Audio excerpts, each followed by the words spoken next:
Que está como voces, ¿sí? Vamos a ir a la palabra de Dios, números 13, si trae su Biblia. Doy gracias a Dios por esta oportunidad, también a mi pastor por este privilegio que nos da de predicar la palabra de Dios. Números 13. Vamos a pasar buen tiempo en esta mañana. Quiero predicar un sermón relacionado al complejo de la inferioridad. Recuerdo cuando estaba joven, todavía estoy joven, pero estaba más chiquito. Les he compartido que yo jugué un montón de cosas, ¿no? Pero uno de los deportes que más me gustaba y posiblemente a lo mejor más destaqué en un momento de mi vida deportiva fue el básquetbol. Y recuerdo que pues empecé a entrenar, a jugar y bueno, yo y otro grupo de amigos fuimos convocados a ser de la selección de la ciudad. En aquel tiempo vivía en la ciudad de Manzanillo y éramos los de nuestra categoría, éramos los seleccionados de la selección de la ciudad, ¿verdad? Éramos ahí los que jugábamos en ese equipo. Y recuerdo que durante ese año que entramos a formar parte de la selección, pues jugábamos y a todo el mundo le ganábamos. Jugábamos con equipos de ahí del entorno de la ciudad, competencias que habían y nos iba muy bien. Así que calificamos para entrar a una competición fuera de la ciudad. Teníamos que ir a la capital del estado, que es Colima. Estaba como a unas 2 o 3 horas de nuestra ciudad, así que estábamos motivados, estábamos contentos, nos habíamos preparado, ¿verdad?, por algunos meses para la competición, así que íbamos motivados. Pero recuerdo, mis hermanos, que cuando bajamos del autobús en el que estábamos viajando, yo inmediatamente me sentí pequeño al bajarme del autobús, me entró esa inferioridad. ¿Por qué? Porque vimos los buses de los otros equipos, buses bonitos, amén, buses reales. El de nosotros era un camión de esos de urbanos, amén, viejito, que apenas caminaba el camioncito y eso fue mi primera impresión, ver los demás buses bien bonitos.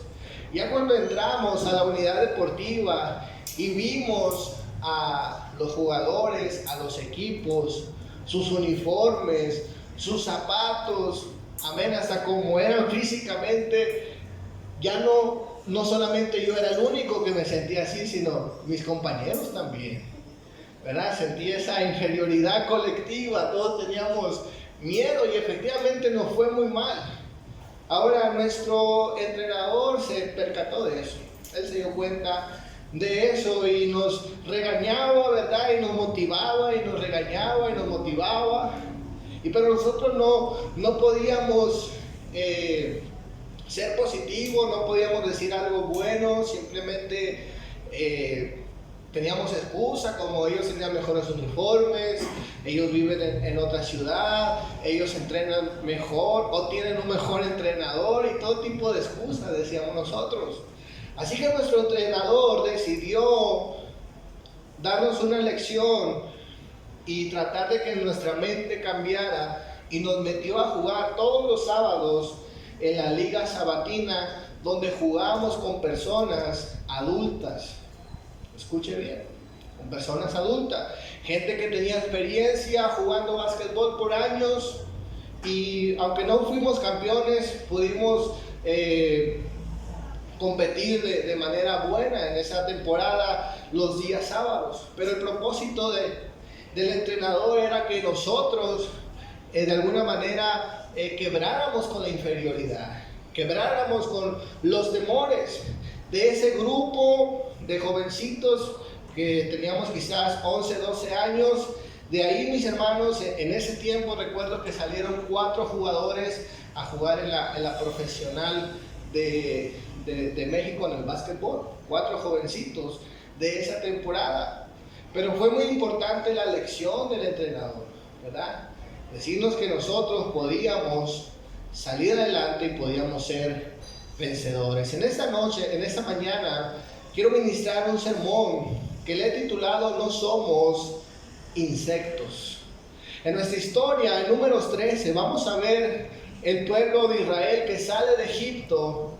Dice la palabra de Dios, cuando van a reconocer la tierra, una de sus palabras es que ellos se autopercibieron como langostas, como insectos.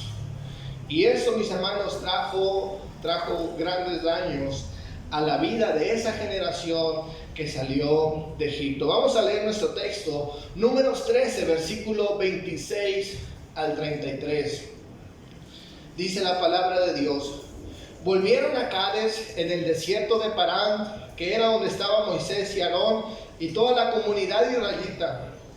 Presentaron a todos ellos un informe y les mostraron los frutos de esa tierra. Este fue el informe: fuimos al país al que nos enviaste, y por cierto que ahí abunda la leche y la miel. Aquí pueden ver sus frutos. Pero el pueblo que allí habita es poderoso. Sus ciudades son enormes y están fortificadas. Hasta vimos anaquitas allí. Los amalecitas habitan en el Negev, los hititas, los jebuseos, los amorreos viven en la montaña, y los cananeos ocupan la zona costera y la ribera del río Jordán. Caleb hizo callar al pueblo ante Moisés y dijo: subamos a conquistar esa tierra. Estoy seguro de que podemos hacerlo. Pero los que habían ido con él respondieron: no podremos ir a combatir a esa gente, son más fuertes que nosotros. Y comenzaron a esparcir entre los israelitas falsos rumores acerca de la tierra que habían explorado. Y decían: la tierra que hemos visto se traga a sus habitantes, y los hombres de allí que vimos son enormes. Hasta vimos a los gigantes anaquitas.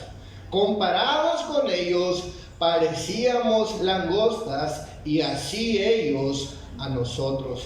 Vamos a orar en esta mañana. Padre, yo te doy gracias en este día por tu palabra. Señor, yo te pido que nos ayudes a quebrar, Señor mi Dios, con todo espíritu de inferioridad, Señor mi Dios, que nos impide ver lo que realmente somos en ti. Señor mi Dios, yo te pido en ese día traiga sanidad, nos ayudes a ir adelante, Señor mi Dios, y poder conquistar ese destino que tienes para nuestras vidas.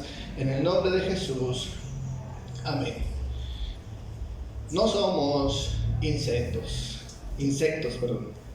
Vamos a ver en primer lugar qué es la inferioridad. La inferioridad, según el diccionario, se puede definir como cualidad de ser inferior o estar en una situación por debajo de otra cosa. El significado también de la palabra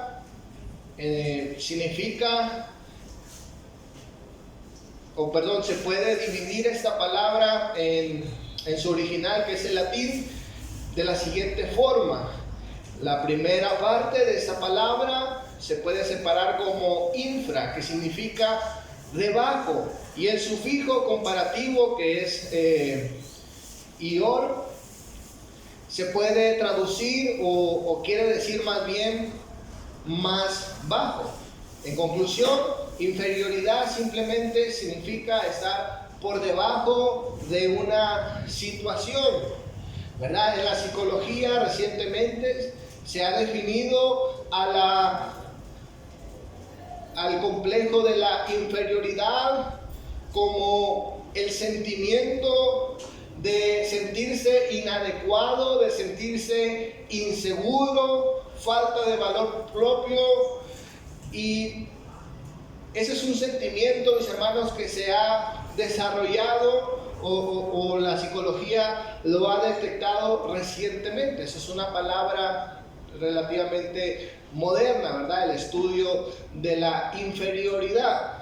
En la palabra de Dios, mis hermanos, vemos, no esta palabra, pero sí vemos ejemplos de personas que en algún determinado momento de sus vidas se sintieron pequeños, se sintieron inferiores.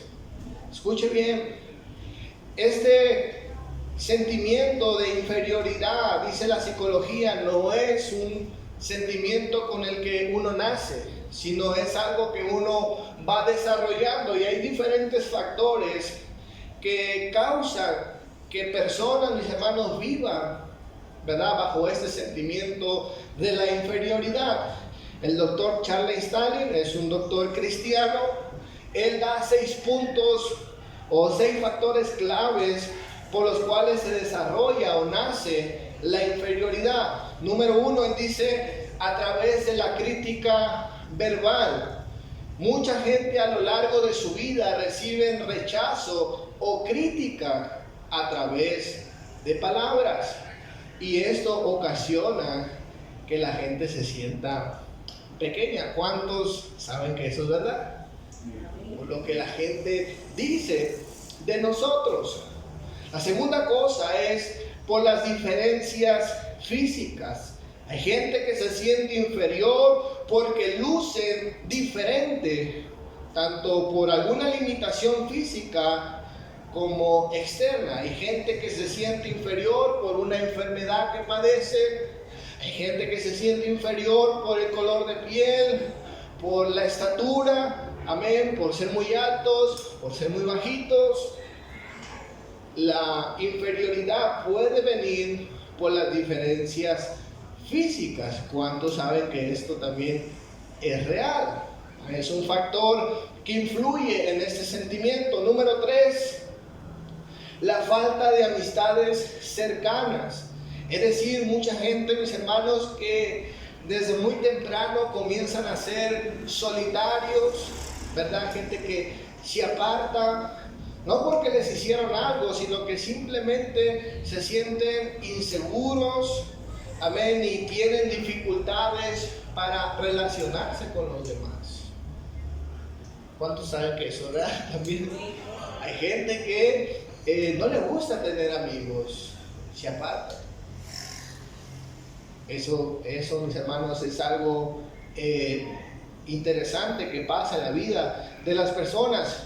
Cuarto, la falta de educación académica. Hay personas que se sienten inferiores porque no tienen un título, porque no tienen un diploma o porque no terminaron sus estudios académicos. Ese es un factor muchas veces que influye.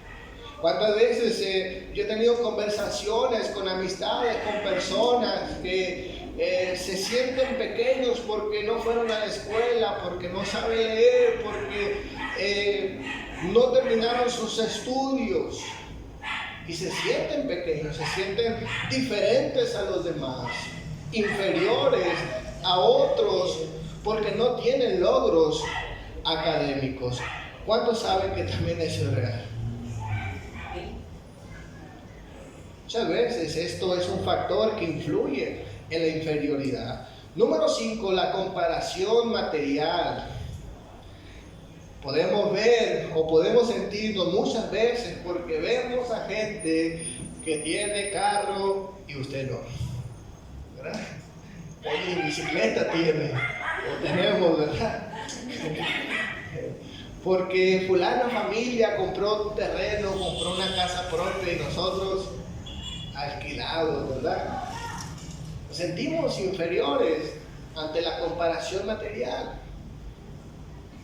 Número 6, el descontento físico.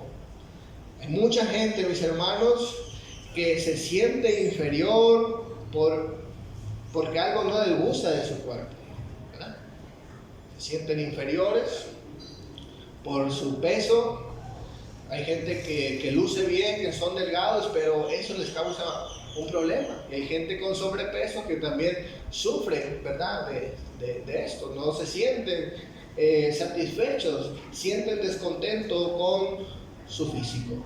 Escuche bien, eso es lo que nos dice la ciencia, de alguna manera, pues médica, ¿verdad? Lo que estudia el comportamiento humano, la psicología. Esto es lo que nos dicen. Son factores que influyen en que una persona desarrolle el sentimiento de la inferioridad. En nuestro texto, en la historia que estamos viendo del pueblo de Israel. Estamos viendo, mis hermanos, un grupo de personas, un grupo de comunidad que sale de Egipto. Y no salen de vacaciones, ¿verdad? Salen porque ellos estaban esclavos. El día de ayer vimos parte de esto, lo que ellos sufrían, amén, las injusticias. Y dice la palabra de Dios que ellos estaban amargados en Egipto por el trato que están recibiendo de los egipcios. Es decir, que hay un daño emocional y psicológico en sus vidas. Escuche bien. Este es el pueblo que sale a la tierra de Canaán y están por entrar, están por conquistar lo que Dios les ha prometido. Y aunque han visto los milagros de Dios, aunque han visto las cosas grandes que Dios tiene para ellos, en sus mentes se sienten pequeños. En sus mentes siguen esclavos, siguen sintiendo inferiores, se siguen sintiendo oprimidos por algo o por alguien. En este caso, por los enemigos que les tocará enfrentar. La palabra de Dios, mis hermanos, nos dice en Éxodo 3, usted puede leer en su casa, cómo el pueblo de Dios a gritos pedían que Dios los liberara de Egipto. Ellos deseaban salir de Egipto. Y cuando Dios, mis hermanos, responde al llamado, cuando Dios los libera de Egipto y está por entrar a la tierra prometida, ellos se sienten, dicen ellos en el reporte, nos sentimos como langostas. Y así ellos nos miraban a nosotros. Es decir, se sienten inferiores. Entonces, en conclusión, mis hermanos, la inferioridad es simplemente sentirnos por debajo, sentirnos pequeños. Quiero ir al segundo punto en esta noche, en esta mañana, la inferioridad y nuestra relación con Dios. Escuche bien. La inferioridad, mis hermanos, no solamente es una autopercepción de nosotros mismos, no solamente se queda en lo que nosotros creemos que somos, sino que esto afecta, mis hermanos, nuestra relación con Dios. Afecta cómo nos acercamos a Dios, cómo vemos a Dios. Amén. Afecta nuestra fe, afecta si creemos a las promesas de Dios o somos rebeldes, ¿verdad?, a nuestro Dios. No solamente se queda en la autopercepción, no solamente se queda en ese sentimiento, sino que causa muchas veces, mis hermanos, que nosotros no queramos ir adelante o no queramos cumplir las órdenes de nuestro Dios. Escuche bien, la inferioridad puede paralizar nuestras vidas. En Éxodo 3, versículo 10, tenemos el ejemplo de Moisés. Dice la palabra de Dios que Dios tiene el propósito de levantar a Moisés para que vaya y libere al pueblo de Egipto. Y cuando Dios le hace el llamado a Moisés, mis hermanos, no se la cree. Moisés se siente pequeño. Dice la palabra de Dios en el versículo 10, ahora ve porque te envío al faraón y tú vas a sacar de Egipto a mi pueblo. Pero Moisés contestó, ¿quién soy yo para presentarme ante el faraón? ¿Quién soy yo para sacar al pueblo de Egipto? Dijo Moisés. En Éxodo 4, versículo 10, dice la palabra de Dios, Moisés respondió, pero Moisés rogó al Señor diciendo, oh Señor, no tengo facilidad de palabra, nunca la tuve, ni siquiera ahora que tú me has hablado. Se me traba la lengua y se me enredan las palabras. Entonces el Señor le preguntó, ¿quién forma la boca de una persona? ¿Quién decide que una persona hable o no hable? ¿Que oiga o que no oiga? ¿Que vea o que no vea? ¿Acaso no soy yo el Señor? Ahora ve, que yo estaré contigo cuando hables y te enseñaré lo que debes decir. Pero Moisés suplicó de nuevo: Señor, te lo ruego, envía a cualquier otro. Dice la palabra de Dios que Moisés, mis hermanos, no se siente capaz de hablar siquiera. Y él le pide, le ruega al Señor: envía a otro. Es decir, mis hermanos, Moisés en un momento de su vida, ¿verdad? Él prefiere no obedecer a Dios, que vaya otro. Prefiere ser rebelde al llamado de Dios que creerle a Dios. Simplemente porque él no se siente capaz. Entonces, mis hermanos, la inferioridad no solamente es autopercepción, nos va a dañar nuestra vida espiritual. ¿Cuántos dicen amén? Amén. Nuestra obediencia a Dios. Ahora, la palabra de Dios también nos dice que Moisés, mis hermanos, había sido una persona educada, ¿verdad? En el palacio, formada bajo el faraón. Es decir, sí tenía capacidades, sí tenía potencial, simplemente que él se autopercibe pequeño. Muy probablemente por los errores de su pasado y por el tiempo que ha estado fuera de Egipto.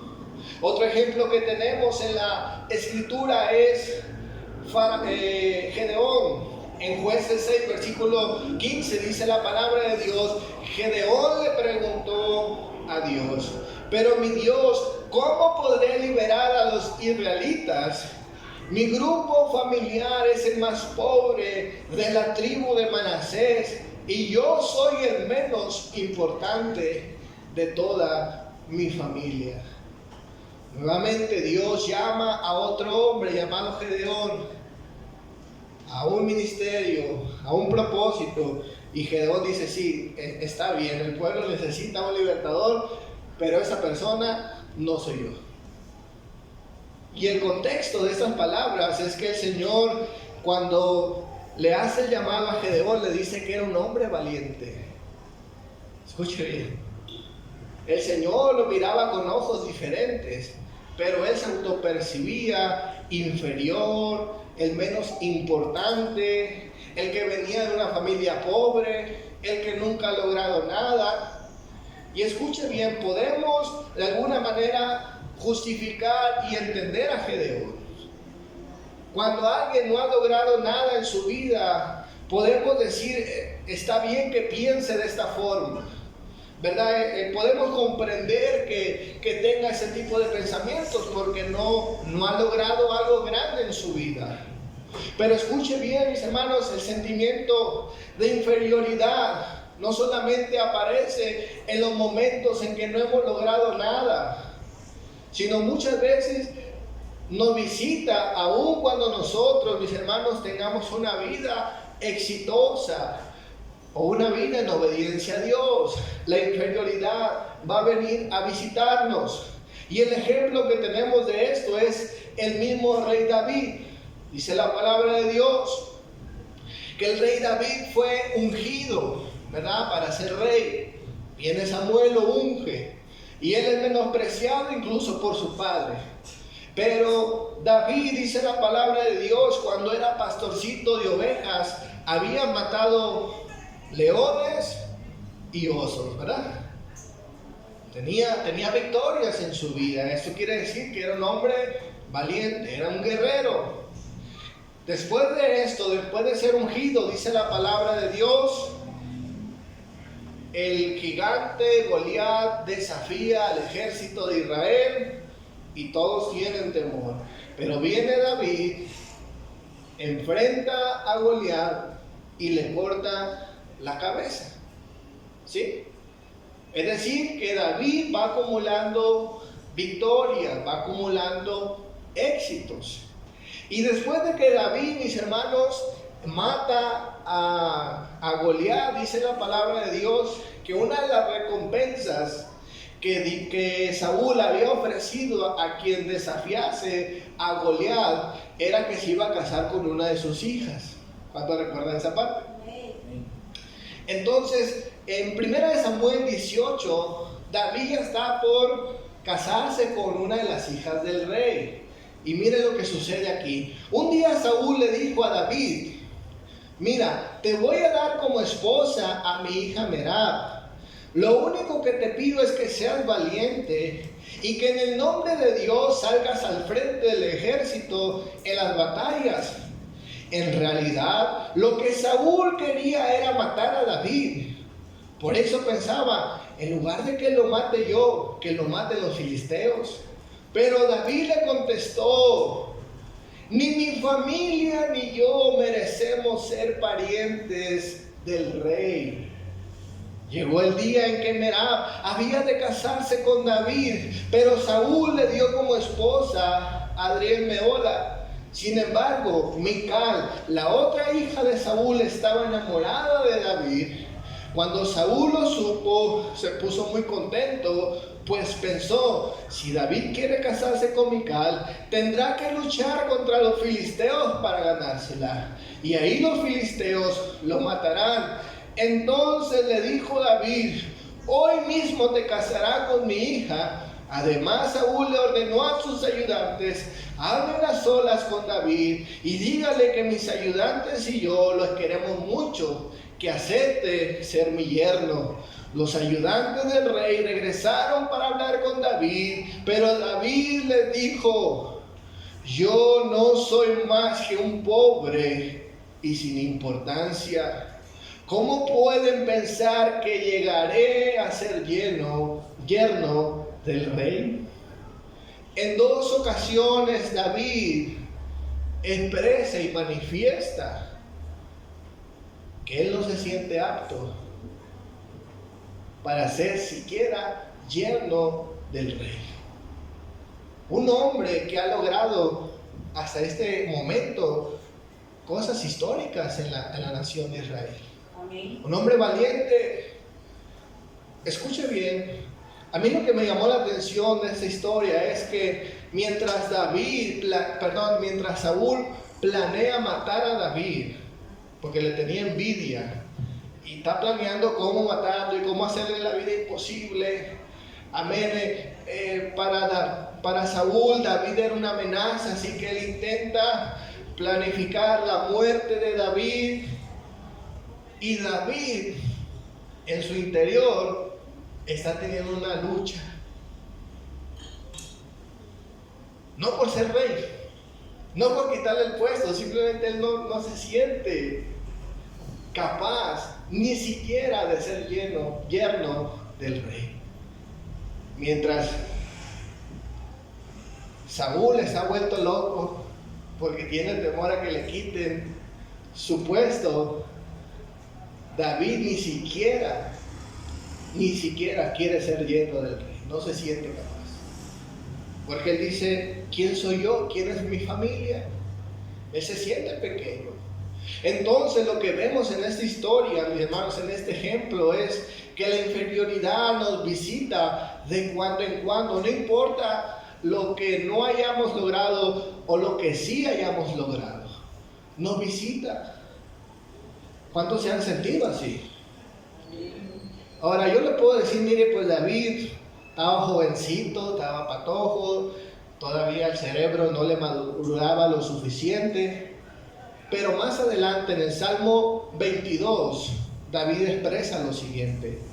Salmo 22, versículo 6 dice: pero yo, gusano soy y no hombre. La gente se burla de mí, el pueblo me menosprecia. ¿Cuántos me ven y se ríen de mí y lanzan insultos meneando su cabeza?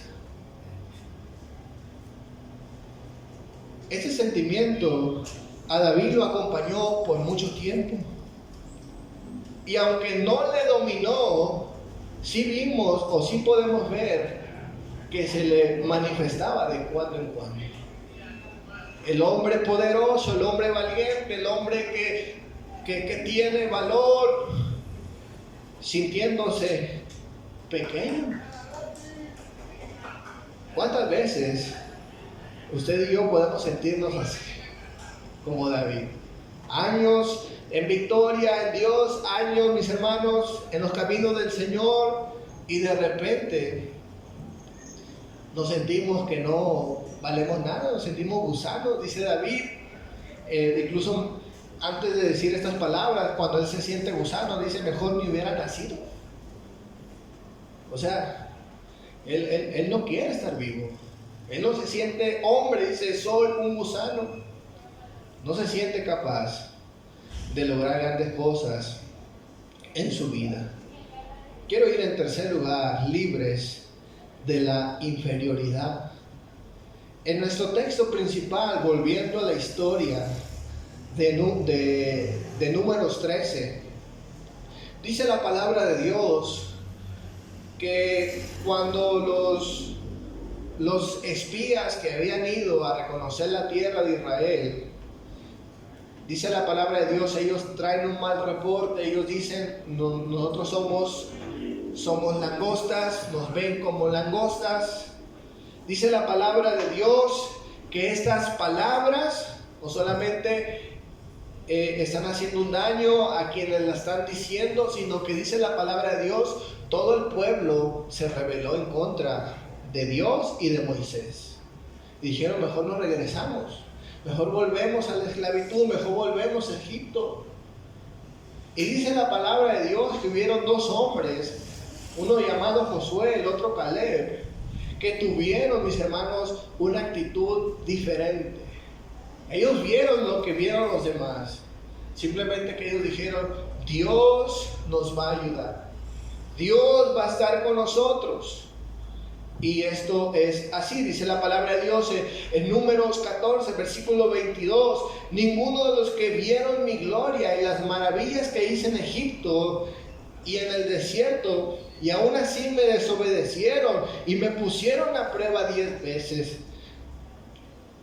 jamás verán la tierra que bajo juramento prometí dar a sus antepasados. Ninguno de los que me despreciaron la verán. En cambio, mi siervo Caleb, que ha mostrado un espíritu diferente y que ha sido fiel, le daré la posesión de la tierra que exploró su descendencia, la heredará. Tomará posesión de la tierra que juré. Solamente que será su hogar. Solo entrará en ella Caleb, hijo de Jefone, y José, hijo de Nun. También entrará en la tierra los niños que ustedes dieron, entrará en la tierra los niños que ustedes dijeron que serían botín de guerra, y serán ellos los que gocen de la tierra que ustedes rechazaron, pero los cadáveres de ustedes quedarán tirados en el desierto. Durante 40 años los hijos de ustedes serán pastores por el desierto. Cargarán con esta infidelidad hasta que el último de ustedes caiga muertos en el desierto. Los hombres que Moisés había enviado a explorar el país fueron los que al volver difundieron falsa información de que la tierra era mala. Con esto hicieron que todos murmuraran. Por eso los responsables de haber difundido esa información falsa acerca de aquella tierra murieron delante del Señor, víctimas de una plaga. De todos los hombres que fueron a explorar el país, solo sobrevivieron Josué, hijo de Nun, y Caleb, hijo de Jefone. Aquí vemos, mis hermanos, que esos dos personajes, Josué y Caleb, dice la palabra de Dios, que ellos vieron exactamente lo mismo que vieron los demás, simplemente que ellos consideraron a Dios en sus vidas. Dijeron, Dios nos va a ayudar, Dios nos va a dar la victoria. Y dice la palabra de Dios que por haber creído, por haber tenido ese espíritu, dice la palabra de Dios, ellos obtienen la promesa de ser los únicos que iban a entrar a la tierra prometida. Entonces lo que vemos aquí, mis hermanos, es que, digámoslo así, la voz que estaba transmitiendo temor, la voz que estaba hablando a través de la inferioridad, tuvo que ser silenciada. Es decir, mis hermanos, hubo juicio para ellos. para que las nuevas generaciones no fueran afectados por los rumores, ¿verdad? Por ese espíritu de temor que ellos podían influenciar en su descendencia. Así que dice la palabra de Dios, ellos recibieron un castigo, recibieron juicio. Escuchen bien, mis hermanos, nosotros de la misma forma debemos silenciar esas voces que nos hacen que nos sintamos inferiores. ¿Cuánto dicen amén? No debemos tolerarlas. A veces será la voz de su interior, ¿verdad? Sentimientos personales. En ocasiones serán amistades, personas cercanas que son negativas con uno. Que uno comparte sueños, que uno comparte expectativas y la gente te dice, está bien, pero tú no puedes, ¿verdad? En ocasiones son voces físicas de personas, amigos, que nos van a desanimar en vez de motivarnos. Son personas o son voces que debemos silenciar o no escuchar y escuchar la voz de Dios. Una de las cosas que intentó el diablo, mis hermanos, cuando tentó al Señor Jesucristo fue atacar precisamente su identidad. Una de las cosas que hizo Satanás en Mateo 27, versículo 40, usted va a encontrar las tentaciones de Jesús cuando es llevado al desierto. Una de las cosas, mis hermanos, que Satanás le dijo a Jesús: si eres hijo de Dios, haz que estas piedras se conviertan en pan. O sea, si tú dices que eres el hijo de Dios, ¿verdad? Satanás quiere probar si verdaderamente Jesús es hijo de Dios. Es decir, está atacando su identidad. Después dice la palabra de Dios, cuando Jesús está en la cruz, vuelve el enemigo a tentar a Jesús. Si tú eres el Hijo de Dios, desciende de la cruz. Escuche bien. De la misma forma, Satanás, mis hermanos, utilizará esos medios, el medio de la inferioridad, para atacar nuestra identidad. Estoy seguro, mis hermanos, que el enemigo no quiere que nosotros no alcancemos cosas grandes para Dios. Y es que dentro de esos planes, mis hermanos, de bendición para nosotros, tiene que ver mucho con nuestra obediencia a Dios. Hay llamados específicos que Dios nos hace, pero cuando hay inferioridad nosotros no podemos lograr. Entonces es necesario, mis hermanos, que nosotros pongamos a Dios primeramente antes que cualquier cosa. Deuteronomio 9, versículo 1, la palabra de Dios les dijo esto al pueblo de Israel: escucha, Israel, ahora que vas a cruzar el Jordán para entrar y conquistar naciones más grandes y más fuertes, que habitan en grandes ciudades con muros y que llegan hasta el cielo. Esa gente es poderosa y de gran estatura, son los anaquitas. Tú ya los conoces y sabes lo que se dice de ellos. ¿Quién puede oponerse a los anaquitas?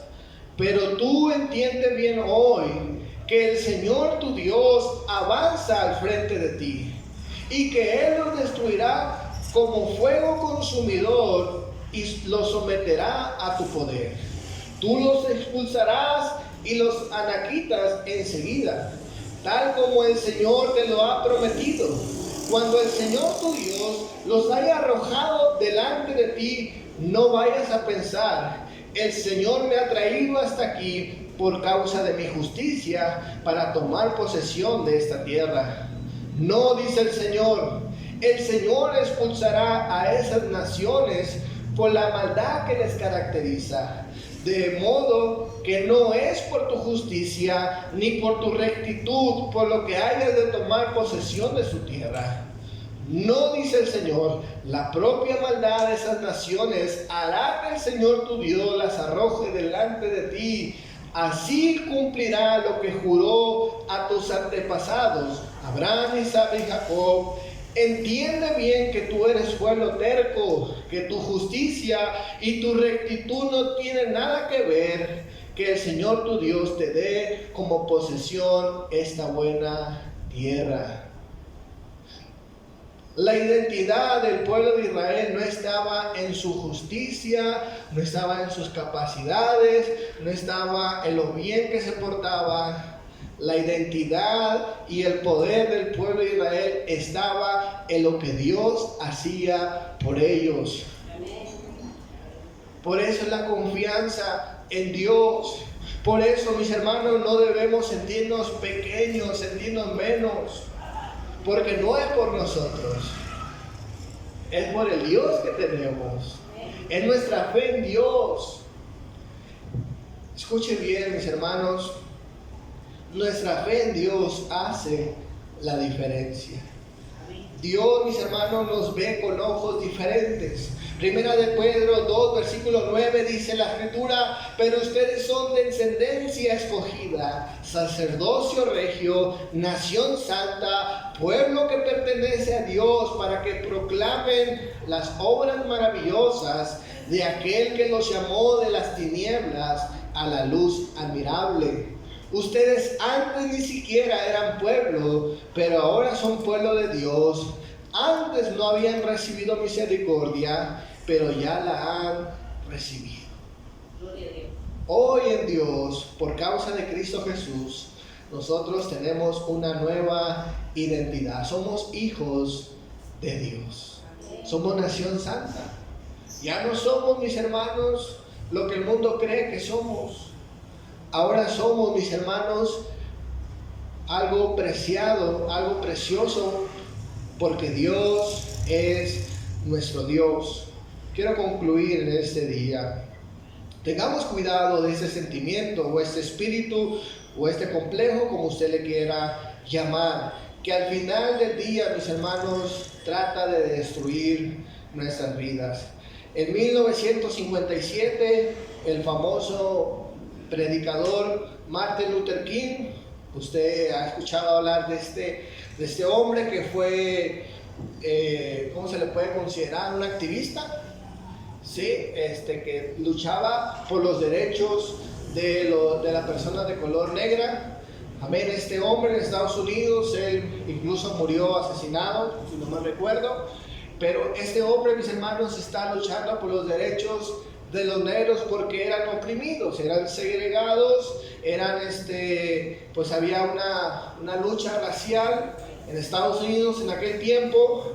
Pero se dice que en 1957, ya que él era pastor, predicó un sermón relacionado a la inferioridad, basada en la historia de Zaqueo, con el propósito de alentar a sus oyentes a aceptarse a sí mismos y a dedicar sus vidas a un propósito mayor y a desarrollar fe y perdón perdurable. Este hombre en su sermón dijo las siguientes palabras: nos encontramos todos los días ante un sistema que nos dice que no podemos lograr cosas grandes en nuestras vidas, pero esta mañana debemos salir con la seguridad de que le pertenecemos a Dios y que nosotros contamos como alguien importante porque Dios nos ama.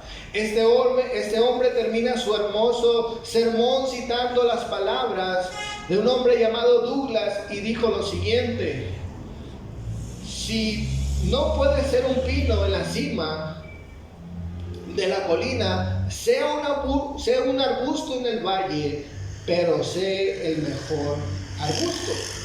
Si no puede ser un arbusto en la ladera del arroyo, sé un arbusto. Y si no puede ser un arbusto, pues sé un árbol. Si no puede ser una carretera, solo sé un sendero, pero sé el mejor sendero. En otras palabras, lo que está tratando de decir el predicador a su comunidad negra es que no importa la posición en que ellos se encuentren, deben de prepararse y ser lo mejor en lo que hagan. No porque son negros, sino porque son hijos de Dios. Tienen una nueva identidad. Y finalmente, mis hermanos, este hombre fue asesinado y bueno, sabemos la historia que sí terminó ese racismo, terminó esa segregación, por lo menos a como estaba en esos tiempos, ¿verdad? Sabemos que hoy en día sigue, pero escuche bien, hay gente y hay personas y hay espíritus que nos quieren hacer sentir inferiores. En este día, recordemos, no somos insectos, somos hijos de Dios. Denle un fuerte aplauso al Señor en esta noche. Gracias, Dios. Incline su rostro en este día.